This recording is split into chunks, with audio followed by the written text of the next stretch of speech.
আসসালামু আলাইকুম। High developers. আশা করি আপনারা সবাই ভালো আছেন এবং আমি আপনাদের সাথে আছি Hossain Mezba. WordPress header design by Elementor এর একদম শেষ পর্বে আমরা বলতে পারেন চলে এসেছি। আমরা সিরিজটি শুরু করেছিলাম একদম বেসিক একটা ডিজাইন দিয়ে এবং আস্তে, আস্তে আমরা কিন্তু মোটামুটি সব ধরনের ডিজাইনগুলো দেখে ফেলেছি। ইতিমধ্যে আপনারা যারা ফুল সবগুলো সিরিজ মোটামুটি দেখেছেন, তারা আশা করি এখন মোটামুটি ভালো মানের একটা হেডার ডিজাইন করতে পারবেন। এবং আপনি যতটুকু এই পর্যন্ত শিখেছেন, এটা দিয়ে আপনি কাজ চালিয়ে নিতে পারবেন। বাট আপনি যদি আরো অ্যাডভান্স চান, আপনাকে প্রতিনিয়ত নিজেকে লার্ন করতে হবে। নিজেকে আপনাকে শিখতে হবে। আমি যতটুকু সম্ভব হচ্ছে আমার পক্ষে আমি ততটুকু আপনাদেরকে দেখানোর চেষ্টা করছি। আ আমরা কিন্তু ইতিমধ্যে মোটামুটি ৯ টির মতো ডিজাইন শিখে ফেলেছি। আজকে আমরা শেষ ১০ নাম্বার মেগা মেনু হেডারটা আমরা শিখব। সো মেগা মেনু হেডারটা এটা আমি আমার ওয়ার্ডপ্রেস ওয়েবসাইট ডিজাইন যে সিরিজটি রয়েছে, সেখানেও কিন্তু আমি ইতিমধ্যে দেখিয়েছি। তারপরেও আমি যেহেতু এটা হেডার একটা পার্ট, সো আমি এই কারণে এইখানেও আমি দেখাবো। আপনারা চাইলে আগের ভিডিওটি দেখে নিতে পারেন। আ সেটি অন্যভাবে করা হয়েছে এবং আজকে আমি আরেকটু অন্যভাবে দেখাবো। মেগা মেনুটা আপনি চাইলে অনেকভাবেই করতে পারেন। বাট ডিফারেন্ট ওয়েতে আপনার যেটা যখন ভাল লাগবে বা আসলে যেটা যখন সুযোগ পাচ্ছেন, সেই অনুযায়ী আপনি কাজ করবেন। কখনো এটাকে আপনি চাইলে কাস্টম করতে পারেন। আপনি চাইলে কোনো প্লাগইন ইউজ করতে পারেন। প্লাগইনের ভিতরে যেমন রয়েছে আপনার royal elements add on use করতে পারেন। আপনি হ্যাপি অ্যাড অনস ইউজ করতে পারেন। অথবা আপনি চাইলে এলিমেন্টস কিট ইউজ করতে পারেন। এছাড়া আরো অনেক প্লাগইনস রয়েছে।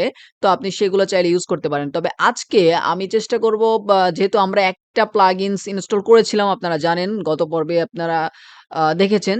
সেটা হচ্ছে এলিমেন্টস কিট। তো আমি আজকে এলিমেন্টস কিট দিয়ে দেখাবো এবং আমার যে গত ভিডিওটি রয়েছে সেই গত ভিডিওতে আমি কিন্তু দেখিয়েছি রয়াল অ্যাডন্স দিয়ে আপনি কিভাবে কাজ করতে পারেন। আপনি চাইলে হ্যাপি অ্যাডন্স ফর এলিমেন্টর এটা দিয়েও আপনি ট্রাই করতে পারেন। সো প্রত্যেকটা জিনিসই সেম কাজ হবে বাট এটার জাস্ট সেটিংস গুলা একটু ভিন্ন এই পর্যন্তই। সো আমরা আর বেশি কথা না বাড়িয়ে সরাসরি আজকের টিউটোরিয়ালে চলে যাচ্ছি। তো চলুন শুরু করা যাক। Welcome back viewers. আ আমি সরাসরি চলে এসেছি ওয়ার্ডপ্রেস ড্যাশবোর্ডে এবং আমরা ১ম এই যে কাজটি করব আমরা ১ম এই এলিমেন্টস কিটটাকে ওপেন করে নিব। তো এলিমেন্টস কিট আমি ওপেন করে নিচ্ছি। নিউ ট্যাবে ওপেন করে নিলাম। এলিমেন্টস কিটটা ওপেন করার পরে আপনারা যারা আসলে সাইন আপ করেন নাই এখানে তাদের ক্ষেত্রে এই পেজটাও ১ম এ শো করবে।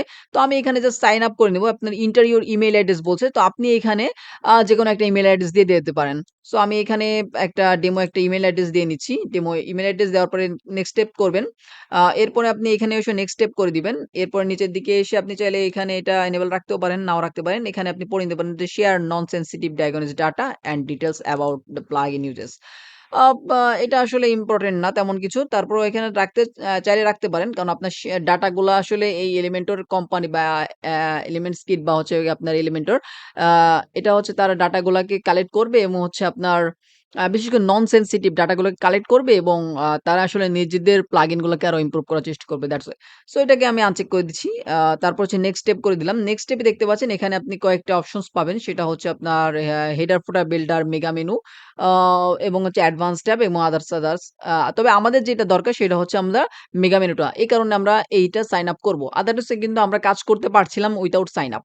সো আমরা জাস্ট নেক্সট স্টেপ করব এবং দেখতে পাচ্ছেন ফাইনালাইজিং কনগ্রাচুলেশনস আমরা সেভ সেটিংস এ ক্লিক করে দিব। সো সেভ সেটিংস এ ক্লিক করে দেওয়ার পরে দেখতে পাচ্ছেন এখানে আরো কিছু অপশনস চলে এসেছে। তো আমরা এখান থেকে চলে যাব সরাসরি মডিউলস এ।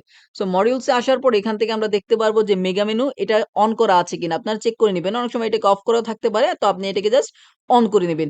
সো অন করা থাকলো এবং আমরা যেহেতু প্রো ভার্শন এ যাইনি আমাদের এই কারণে প্রো ভার্শন গুলা এখানে আনলক দেখাবে না। সো দরকার নেই আমাদের প্রো ভার্শন গুলো। আমরা যেহেতু মেগা মেনু নিয়ে কাজ করছি আমরা মেগা মেনুটা জাস্ট এনেবল করে দিব। ব্যাস এ পর্যন্ত। এরপরে জাস্ট উপর দিকে সেভ চেঞ্জেস এ আপনি ক্লিক করে দিবেন। তো আমাদের সেভ চেঞ্জেস হয়ে গেল। তো এরপরে আমরা সরাসরি চলে যাব অ্যাপিয়ারেন্স। অ্যাপিয়ারেন্স থেকে চলে যাব হচ্ছে মেনুতে। তো আমি মেনুটা ওপেন করে নিচ্ছি নিউ ট্যাবে। এরপরে আমরা যে মেনুগুলো আমাদের তৈরি করা আছে সেই মেনুর উপর আমরা কাজ করতে পারবো চাইলে। সো দেখতে পাচ্ছেন এখানে একটা লেখা আছে যে elements kit mega menu. So আমরা এটাকে জাস্ট এনেবল করে দিব এখানে। এনেবল করে দেওয়ার পরে আমরা চাইলে এখান থেকে দেখতে পারবেন যে এখানে হভার করলে এখন মেগা মেনু অপশনটা শো করবে। এটা হভার করলে আপনি মেগা মেনু অপশনগুলো শো করবে। সো আমি চাচ্ছি সার্ভিসের ভিতরে আমি কিছু অপশন দিতে। সো আমি এখানে মেগা মেনুতে ক্লিক করছি। দেখতে পাচ্ছেন মেগা মেনুতে ক্লিক করার পরে এই যে একটা কনটেন্ট এর একটা অপশন চলে এসেছে। এখানে যদিও আমরা প্রো ভার্শন এ যাইনি এই কারণে আমরা আইকন, ব্যাজ এই অপশনগুলো পাবো না। আমরা জাস্ট কনটেন্ট এবং সেটিংস অপশনটা আমরা জাস্ট ইউজ করতে পারবো। সো আমি সরাসরি কনটেন্টে আগে ১ম এ যাচ্ছি এবং কনটেন্টে যাওয়ার পর দেখতে পাচ্ছেন এখানে একটি লেখা রয়েছে এডিট মেগা মেনু কনটেন্ট।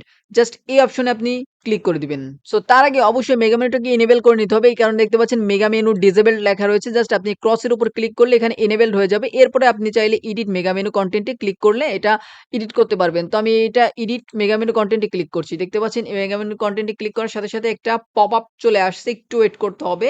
একটু লোড নিয়ে আমাদেরকে দেখাবে। আ সো আমরা ততক্ষণ একটু অপেক্ষা করি।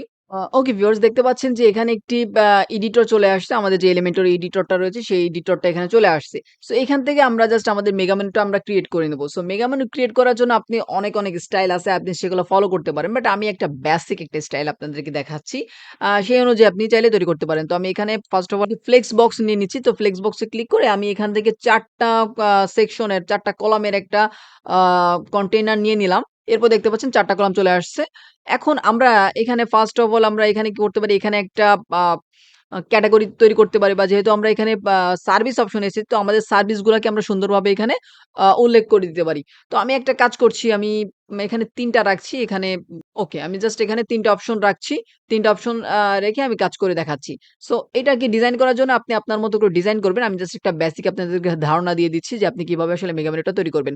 সো আমি ফার্স্ট এ যেহেতু দেখতে পাচ্ছেন এটা লেফট সাইডে প্রত্যেকটা কন্টেইনার চলে আসছে। তো আমি এটাকে জাস্ট সেন্টারে নিয়ে নিব। তো সেন্টারে নেওয়ার জন্য আমি এখানে ক্লিক করব 6 ডটে ক্লিক করলে 6 ডটে ক্লিক করার পর আপনি চলে আসবেন একটু স্ক্রল ডাউন করে এখানে জাস্টিফাই কনটেন্ট দেখতে পাচ্ছেন। জাস্টিফাই কনটেন্ট আপনি সেন্টার করে দিবেন। তাহলে এটা প্রত্যেকটা এলিমেন্ট কিন্তু এখানে সেন্টারে চলে আসলো আপনার যে কন্টেইনার গুলা ছিল।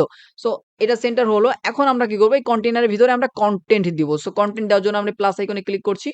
এরপরে আমরা ফার্স্ট কন্টেইনার নিয়ে কাজ করি। ফার্স্ট কন্টেইনারে আমরা ফার্স্ট অফ অল একটা টেক্সট দিয়ে দিচ্ছি। ওকে একটা টেক্সট দিয়ে দিলাম এবং টেক্সটে আমরা লিখে দিচ্ছি যে ওয়েব ডেভেলপমেন্ট।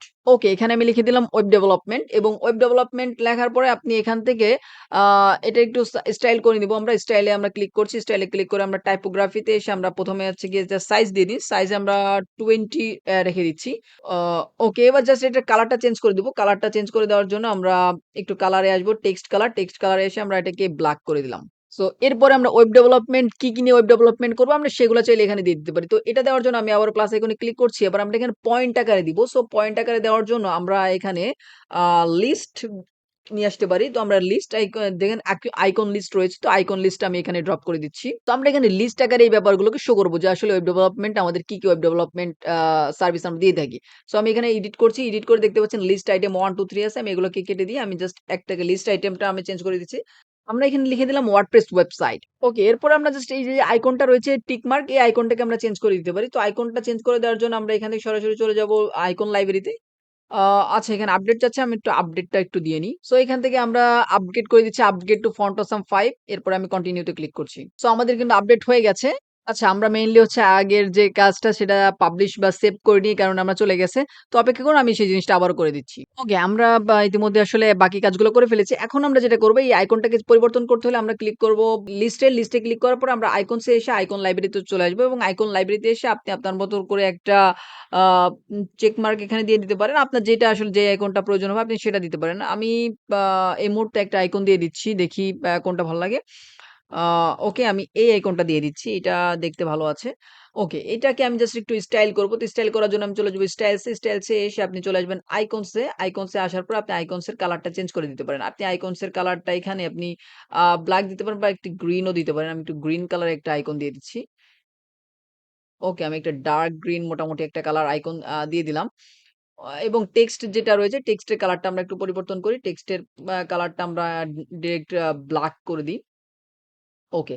আ এই তো এখন আমরা যেটা কাজ করব যেহেতু আমাদের একটা হয়ে গেছে আমরা প্রত্যেকটাকে এই সেম ওয়াইজ কপি করতে পারবো। এই কারণে আমরা ১ম এ একটাকে সেট করব। এরপর আপনি দেখতে পাচ্ছেন এখানে কপি অপশন রয়েছে। আপনি কপিতে ক্লিক করুন ডুপ্লিকেট হয়ে যাবে। এটা ডুপ্লিকেট অপশন। সো ডুপ্লিকেট হয়ে যাবে মেইনলি। সো ডুপ্লিকেট হওয়ার পর আমরা জাস্ট এটার উপর ক্লিক করব এবং এটাকে এডিট করব। তো দেখতে পাচ্ছেন ওয়ার্ডপ্রেস ওয়েবসাইট আমরা এখন লিখতে পারি যে উইক্স ওয়েবসাইট। আ এরপরে আমরা আ দিতে পারি Shopify স্টোর বা Shopify ওয়েবসাইট আমরা লিখে দিতে পারি। তারপরে চাইলে আপনি লিখতে পারেন Webflow। সো আমি এখানে Webflow লিখে দিচ্ছি। মানে আপনি যে ধরনের সার্ভিস দিয়ে থাকেন যে বা আসলে আপনি নিজের কাজ করলে যেভাবে আসলে আপনি পোর্টফোলিও তৈরি করবেন, এভাবে আপনি লিখতে পারেন। আদারওয়াইজ আপনি যদি ক্লায়েন্টের কাজ করেন সেক্ষেত্রেও আপনি ক্লায়েন্টের যে সার্ভিস গুলা রয়েছে আপনি সেগুলোকে সুন্দরভাবে এখানে উল্লেখ করে দিতে পারবেন। সো আমি এখানে লিখে দিচ্ছি Webflow। Okay, that's it. আমরা ৪ টা অপশন দিয়েছি। সুন্দরভাবে আমরা এখানে উল্লেখ করে দিতে পেরেছি। আমরা চাইলে একে একটা বর্ডার দিয়ে দিতে পারি। তো আপাতত থাকুক। আমি এখন যেটা করব দেখতে পাচ্ছেন আমাদের কিন্তু ৩ টা আমরা কন্টেইনার নিয়েছি। তো আমি যেটা করব বাকি কন্টেইনার গুলোকে আমরা ডিলিট করে দেব। ফাঁকাগুলোকে আমরা জাস্ট এটাকে ডুপ্লিকেট করে আমরা কাজ করি। সো আমরা এটাকে জাস্ট ডুপ্লিকেট করছি। এটাকে আপনি কন্টেইনারটা সিলেক্ট করবেন, রাইট মাউসে ক্লিক করবেন এবং ডুপ্লিকেটে ক্লিক করলে এটা ডুপ্লিকেট হয়ে যাবে। এবং বাকি যে কন্টেইনার গুলো ছিল আমি বাকি ২ টাকে ডিলিট করে দিই। তো এই তো আমাদের মোটামুটি কাজ হয়ে গেল। আমরা এখানে চাইলে এগুলো একটু নাম চেঞ্জ করে দিতে পারি। আমরা ওয়েব ডেভেলপমেন্ট, এরপর আমরা এখানে দিতে পারি অ্যাপ ডেভেলপমেন্ট এবং পরেরটা আমরা দিয়ে দিচ্ছি হচ্ছে ওয়েব অ্যানালিটিক্স। ওকে, আমি নিচের আর কনটেন্ট গুলা আপাতত চেঞ্জ করলাম না। আমি আপনাদের দেখানোর জন্য টিউটোরিয়াল গুলা একটু শর্ট করতে যাচ্ছি। তো আমি এভাবে রাখলাম। এটা রাখার পর আমি জাস্ট পাবলিশ করে দেব। সো এটাকে আমরা পাবলিশ করে দেওয়ার পরে আমরা চাইলে একটা কালার করতে পারি। একটু আমরা একটা কালার দিয়ে নিই, একটু ব্যাকগ্রাউন্ড একটা কালার দিয়ে দিচ্ছি। পুরো টোটাল কন্টেইনারে আমরা একটা কালার দিয়ে দেবো, হালকা একটা কালার দিয়ে দেবো। সো ব্যাকগ্রাউন্ড কালার এসে আমরা কালারটাকে এখানে মোটামুটি হালকা একটা কালার আমরা এখান থেকে দিয়ে দিব। সো আমি একটা কাজ করি, কালারটা একটু চেঞ্জ করে দেখি। ওকে, ওকে, দ্যাটস গ্রেট। সো আমরা এই কালারটাকে রাখলাম এবং আমরা এটাকে পাবলিশ করে দিচ্ছি। তারপর পাবলিশ করে দেওয়ার পরে আপনি এখান থেকে যেটা করবেন, আপনি সরাসরি লেফট সাইড দেখতে পাচ্ছেন ক্রস আইকন রয়েছে, ক্রস দিয়ে আপনি এটা কেটে দিবেন। সো আপনার কিন্তু মোটামুটি হয়ে গেল। এখান থেকে তারপর আপনি চলে যাবেন সেটিংসে। সেটিংসে এসে আপনি সেটিংসটা চেক করতে পারেন যে মেগা মেনু ওয়াইড অ্যাজ আপনি ডিফল্ট ওয়াইড দিতে পারেন, ফুল ওয়াইড দিতে পারেন অথবা আপনি কাস্টম সাইজও আপনি দিতে পারেন। সো আমি এখানে ডিফল্ট ওয়াইড রাখছি। আপনি চাইলে ফুল ওয়াইড দিয়ে দিতে পারেন যাতে আসলে পুরো কনটেন্টটা আ জুড়ে থাকে। তো ডিফল্ট কনটেন্ট এ হচ্ছে মোটামুটি আপনার লেফট সাইড এবং রাইট সাইডে কিছুটা আ স্পেস থাকবে। সো এরপর দেখতে পাচ্ছেন মেগা মেনু পজিশন অ্যাজ এটা হচ্ছে রিলেটিভ দেওয়া আছে যেটা আসলে একটু টপে উপর দিকে একটু ফ্লোটিং আকারে থাকবে, ভাসমান আকারে হভার করলে ভাসবে এবং হভারটা সরিয়ে নিলে এটা চলে যাবে। এবং অ্যাজেক্স ইনেবল অ্যাজেক্স লোড এটা অবশ্যই এটাকে ইয়েস রাখবেন। সো এটাকে ইয়েস রাখার পরে আপনি সেভ চেঞ্জেস করে দিবেন। তো আমাদের সেটিংস এর কাজও হয়ে গেল। এরপর আমরা এটাকে জাস্ট ক্লোজ করে দিচ্ছি। আমরা কিন্তু এখানে সার্ভিসে শুধুমাত্র কাজ করেছি। আপনি চাইলে পোর্টফোলিও, অ্যাবাউট আস, কনট্যাক্ট আস এগুলোতে আপনি চেঞ্জ করে দিতে পারবেন। তারপর ফাইনালি আমরা জাস্ট এটাকে সেভ মেনুতে ক্লিক করে মেনুটাকে সেভ করে নিচ্ছি। সো আমাদের কাজ শেষ। আমরা এখন চলে যাব আ আমাদের ওয়েবসাইটে। আমরা জাস্ট ওয়েবসাইটটাকে ফার্স্ট অফ অল আগে একটু ভিজিট করে দেখব। ওয়েবসাইটটা ভিজিট করে দেখতে পাচ্ছেন যে আমাদের এই যে কনটেন্টটা ছিল এটা কিন্তু আমরা তৈরি করেছিলাম এবং এটা হচ্ছে আমাদের মেগা মেনু। এই যে উপরে যেটা রয়েছে আমরা যদি সার্ভিসে আমরা যদি হভার করি দেখতে পাচ্ছেন আমাদের আ মেগা মেনুটা দেখাচ্ছে। আমি এটা যদি সরিয়ে নিই তাহলে এটা চলে যাচ্ছে। সো আমরা আমরা যে কাজটা করলাম এই যে মেনুটা এখন রয়েছে এই মেনুটাকে জাস্ট আমাদের কি করতে হবে ডিলিট করে দিতে হবে। তো আমি এই কারণে চলে যাচ্ছি সরাসরি হেডারে। আমরা সরাসরি হেডার এডিটরে চলে আসছি। হেডার এডিটরে এসে এখানকার যে মেনুটা আমরা দিয়েছিলাম ফার্স্ট এ সেটাকে আমরা ডিলিট করে দিলাম এবং এই যে মেনুটা এটা আপনারা কোথায় পাবেন? এই মেনুটা ভেরি সিম্পল। আপনি যেহেতু আমরা এখানে অটোমেটিক্যালি চলে আসছে আমরা আ ব্যাকএন্ড থেকে আমরা সেটআপ করেছি। কারণ এখানে অটোমেটিক্যালি চলে আসছে। আপনি চাইলে পরবর্তীতে এটা স্টাইল করে দিতে পারেন। বাট এই মেগা মেনুটা আমরা কিভাবে এখানে আনবো বা আসলে এই মেগা মেনুটা আমরা এখানে কিভাবে পাবো? সো এটার জন্য আপনাকে যেটা করতে হবে আপনি জাস্ট আমি এখান থেকে মেগা মেনুটা আমি ডিলিট করে দিচ্ছি। মেগা মেনু ডিলিট করে দেওয়ার পরে আপনি এখানে সার্চ করবেন যে মেনু। জাস্ট এখান থেকে আপনি মেনু সার্চ করবেন। মেনু সার্চ করলে আপনি দেখতে পারবেন যে এখানে লেখা আছে যে elements kit nav menu. Elements kit nav মেনুটাকে আপনি জাস্ট এখানে ড্রপ করে দিবেন। এলিমেন্টস কিট ন্যাব মেনুটা এখানে আসার পর আপনি এখান থেকে সিলেক্ট মেনুতে ক্লিক করে আপনি যে মেনুটা আপনি ক্রিয়েট করেছেন বা যে মেনুটাকে আপনি টপে দেখাইতে চান বা যেটাতে আপনি মেগা মেনু সেট করেছেন আপনি জাস্ট সেটাকে সিলেক্ট করে দিবেন। আমার এখানে একটাই মেনু রয়েছে এই কারণে একটা মেনু শো করছে টপ মেনু নামে। সো টপ মেনুটা এখানে চলে আসলো। এরপরে আপনি আপনার মতো করে এখানে স্টাইল করে দিতে পারেন। আপনি চাইলে এটাকে সেন্টার রাখতে পারেন। সেন্টার রাখলে এটা সুন্দর দেখাবে। ওকে, ডান। এরপরে আমরা এটাকে drop down as hover, drop down as click আমরা জাস্ট হভার রাখছি। এরপর আপনি সাব মেনু ইন্ডিকেটর আপনি যদি এখানে চান যে এই অ্যারোটা থাকুক তাহলে আপনি লাইন অ্যারো দিতে পারেন। আদারওয়াইজ আপনি চাইলে নান করে দিতে পারেন। নান করে দেওয়াটা বেটার বাট যেহেতু আসলে এখানে একটা আমরা আ অপশন রেখেছি, যেহেতু আমরা এখানে মেগা মেনু সিলেক্ট করেছি মেগা মেনু এই কারণে আমরা এখানে একটা আইকন দিতে পারি। দেখতে পারি এখানে প্লাস দিলে কেমন দেখায়? প্লাস দিলে উম মোটামুটি দেখায়। আমরা যদি ফিল অ্যারো দিয়ে দেখি, আমরা ট্রাই করে দেখি আসলে কেমন দেখে। ফিল অ্যারোটা আ বেটার। বাট আমার কাছে লাইন অ্যারোটা বেশি ভালো লাগছে। আমি লাইন অ্যারোটা রেখে দিচ্ছি। ওকে, ডান। এরপর আমি জাস্ট সেভ চেঞ্জেস পাবলিশ এটাকে সেভ চেঞ্জেস বা পাবলিশ করে দিচ্ছি। পাবলিশ করে দেওয়ার পরে আমরা এখন সরাসরি আবারও চলে আসবো আমাদের ওয়েবসাইটটাতে। আমরা ওয়েবসাইটটাতে আবারও যাচ্ছি। সো ওয়েবসাইটটাতে যাওয়ার পরে আমি ভিজিট সাইটে ক্লিক করছি। ভিজিট সাইটে ক্লিক করলে দেখতে পারবেন যে আমাদের কিন্তু সুন্দরভাবে সবকিছু দেখাচ্ছে। আমাদের যে টপ হেডার সেকশন ছিল সেই হেডার সেকশনের উপর আমরা মেগা মেটা সেট করেছি। তো এখন আমরা যদি সার্ভিসের উপর হভার করি দেখতে পাবেন সার্ভিসে হভার করলে আমাদের যে কনটেন্টটা ছিল সেই কনটেন্টটা কিন্তু এখানে সুন্দরভাবে শো করছে। সো আপনি চাইলে এগুলো পরবর্তী এডিট করতে পারবেন। যেভাবে আমি দেখিয়েছি যে আপনি এডিটরে এসে জাস্ট এডিট করে দিবেন। তো এই তো ছিল মোটামুটি আমাদের মেগা মেনু সম্পর্কে টিউটোরিয়াল এবং আপনারা যদি চান যে আরেকটু অ্যাডভান্স বা রয়াল অ্যাড অনস দিয়ে করতে চান সেক্ষেত্রে আমি ভিডিও ভিডিও ডেসক্রিপশনে লিংক দিয়ে দেবো। আপনি পূর্বে ভিডিওটি আপনি দেখে নিতে পারেন। এরই মাধ্যমে আমরা আজকের যে টিউটোরিয়ালটা সেটা শেষ করলাম এবং হচ্ছে আমাদের যে সিরিজটা আমরা কমপ্লিট করলাম। এবং এটাই যে আসলে লাস্ট ভিডিও আমি এটা বলছি না। হয়তোবা এটার পরে অন্য কোনো সিরিজ আসবে বা হচ্ছে এই সিরিজের যদি আরো অ্যাডভান্স কোনো কিছু আ থাকে আমি চেষ্টা করব যে আসলে এক, এক করে পরবর্তীতে যুক্ত করার জন্য। বাট বলতে পারেন যে এই সিরিজটা আমি যে টার্গেট নিয়ে কাজ শুরু করেছিলাম যেখানে আমি মোটামুটি আপনাদেরকে ১০ টা হেডার দেখাবো, আমি ১০ টা হেডার কমপ্লিট করেছি। সো যারা আসলে সবগুলো ভিডিও দেখেছেন বা আসলে পুরো সবগুলো হেডার ডিজাইন প্র্যাকটিস করেছেন তাদেরকে অসংখ্য ধন্যবাদ এবং তো ভালো লাগলে অবশ্যই সাবস্ক্রাইব করে আমার সাথে থাকবেন। তো আজকের মতো এখানে শেষ করছি। আবারও দেখা হবে অন্য কোনো নতুন ভিডিওতে। সবাই সুস্থ থাকবেন, ভালো থাকবেন। আল্লাহ হাফেজ।